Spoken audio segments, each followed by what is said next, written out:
The Masque of Red Death. The Red Death had long devastated the country. No pestilence had ever been so fatal or so hideous.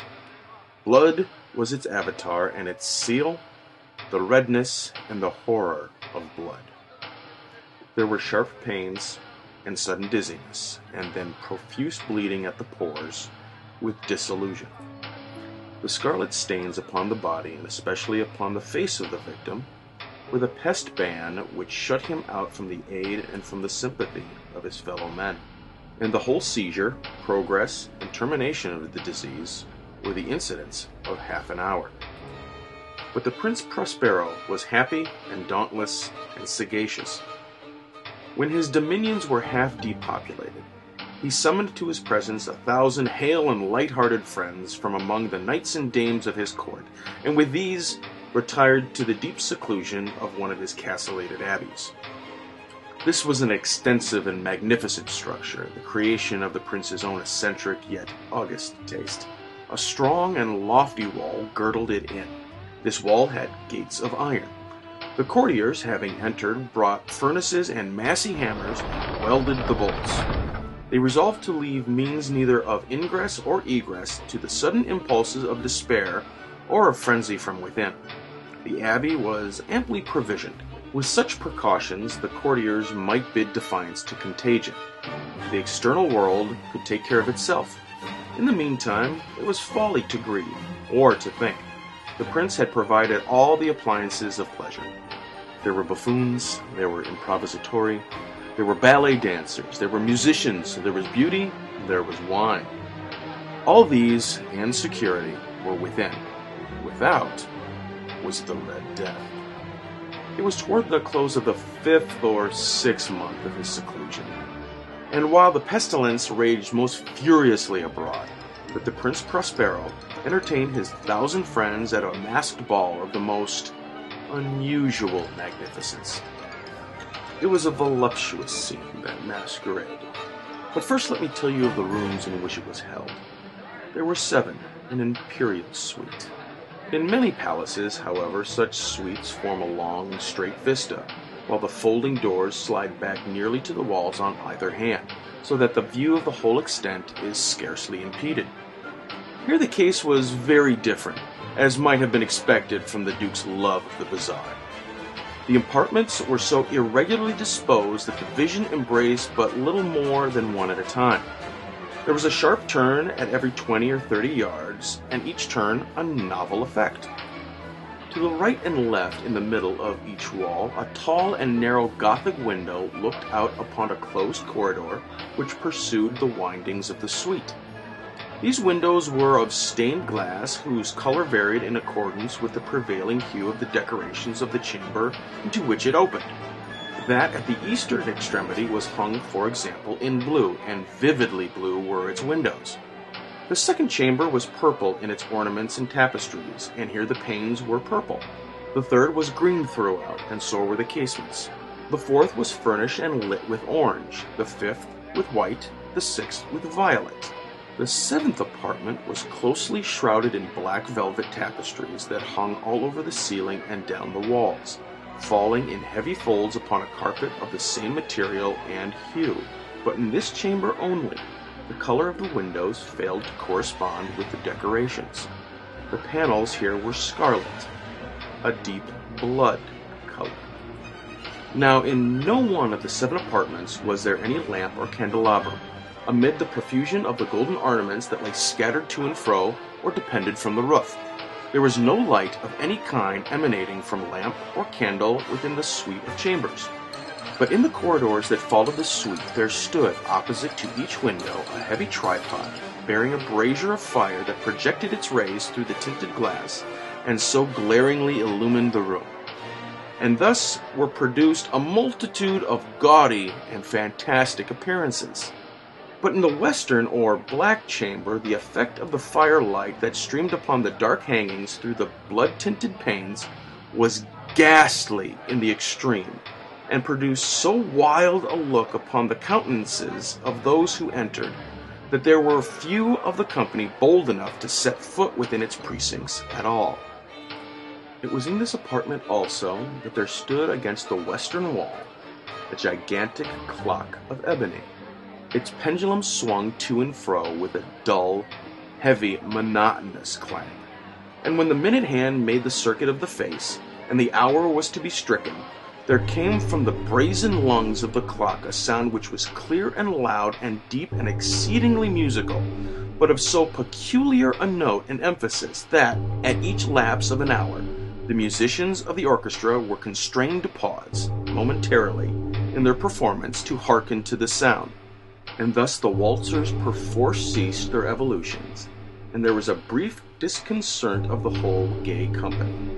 And, while the chimes of the clock yet rang, it was observed that the giddiest grew pale, and the more aged and sedate passed their hands over their brows as if in confused reverie or meditation. But when the echoes had finally ceased, a light laughter at once pervaded the assembly.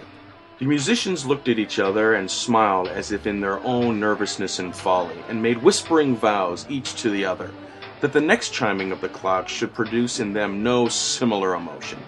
And then, after the lapse of 60 minutes, which embrace 3,600 seconds of the time that flies, there came yet another chiming of the clock, and then there were the same disconcert and tremulousness and meditation as before. But, in spite of these things, it was a gay and magnificent revel. The tastes of the Duke were peculiar. He had a fine eye for colors and effects. He disregarded the decora of mere fashion. His plans were bold and fiery, and his conceptions glowed with barbaric luster. There are some who might have thought him mad. His followers felt that he was not. It was necessary to hear and see and touch him to be sure that he was not. He had directed, in great part, the movable embellishments of the 7 chambers upon occasion of this great feat, and it was his own guiding taste which had given character to the masqueraders. Be sure they were grotesque. There were much glare and glitter and piquancy and phantasm, much of what has been since seen in Hernani. There were arabesque figures with unsuited limbs and appointments. There were delirious fancies, such as the madman fashions. There was much of the beautiful, much of the wanton, much of the bizarre, something of the terrible, and not a little of that which might have excited disgust. To and fro in the 7 chambers there stalked, in fact, a multitude of dreams. And these, the dreams, writhed in and about, taking hue from the rooms and causing the wild music of the orchestra to seem as the echo of their steps. And anon there strikes the ebony clock which stands in the hall of velvet. And then, for a moment, all is still, and all is silent, save the voice of the clock. The dreams are stiff frozen as they stand. But the echoes of the chime die away. They have endured but an instant, and a light, half-subdued laughter floats after them as they depart. And now again the music swells, and the dreams live and writhe to and fro more merrily than ever, taking hue from the many-tinted windows through which stream the rays from the tripods. But to the chamber which lies most westwardly of the 7, there are now none of the maskers who venture, for the night is waning away, and there flows a ruddier light through the blood-colored panes, and the blackness of the sable drapery appalls, and to him whose foot falls upon the sable carpet there comes from the near clock of ebony a muffled peal more solemnly emphatic than any which reaches their ears who indulge in the more remote gaieties of the other apartments. But these other apartments were densely crowded, and in them beat feverishly the heart of life, and the revel went whirlingly on, until at length there commenced the sounding of midnight upon the clock. And then the music ceased, as I have told, and the evolutions of the waltzers were quieted, and there was an uneasy cessation of all things, as before. But now there were 12 strokes to be sounded by the bell of the clock, and thus it happened, perhaps, that more of thought crept, with more of time, into the meditations of the thoughtful among those who revelled. And thus, too, it happened, perhaps, that before the last echoes of the last chime had utterly sunk into silence, There were many individuals in the crowd who had found leisure to become aware of the presence of a masked figure who had arrested the attention of no single individual before. And the rumor of this new presence having spread itself whisperingly around, there arose at length from the whole company a buzz, or murmur, expressive of disapprobation and surprise, then finally of terror, of horror, and of disgust. In an assembly of phantasms such as I have painted, it may well be supposed that no ordinary appearance could have excited such sensation. In truth, the masquerade license of the night was nearly unlimited, but the figure in question had out-Heroded Herod and gone beyond the bounds of even the prince's infinite decorum. There are chords in the hearts of the most reckless which cannot be touched without emotion. Even with the utterly lost, to whom life and death are equally jests, there are matters of which no jest can be made.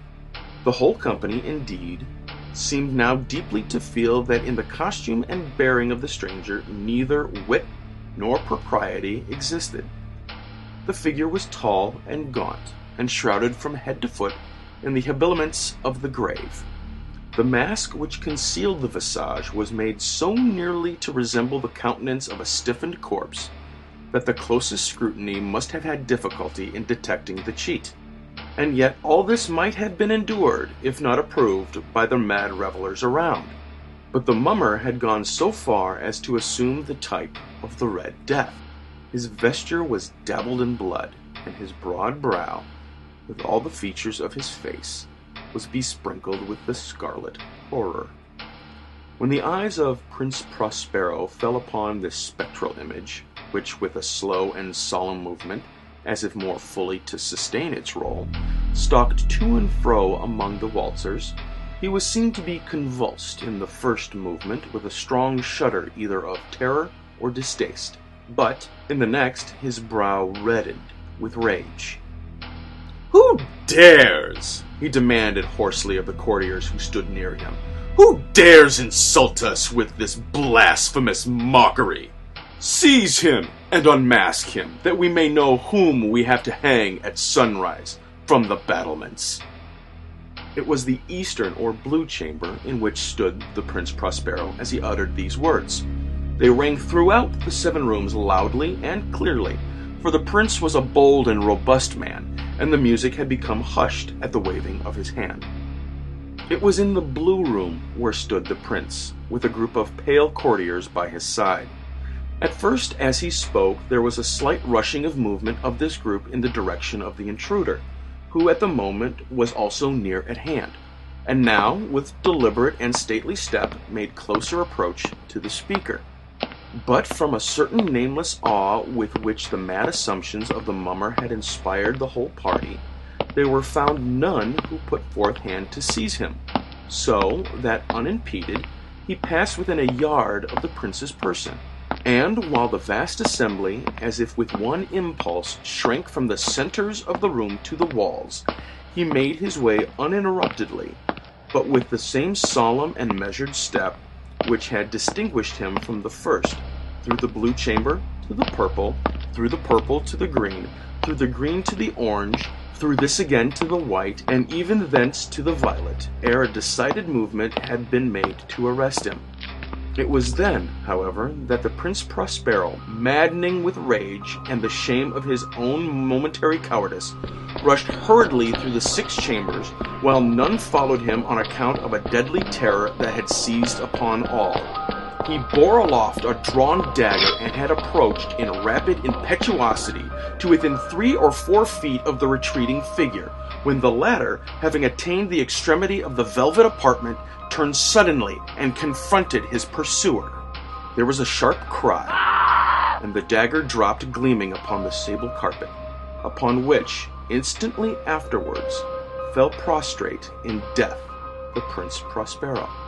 Then, summoning the wild courage of despair, a throng of the revelers at once threw themselves into the black apartment, and, seizing the mummer, whose tall figure stood erect and motionless within the shadow of the ebony clock, gasped, in unutterable horror at finding the grave cerements and corpse-like mask which they had handled with so violent rudeness, untenanted by any tangible form.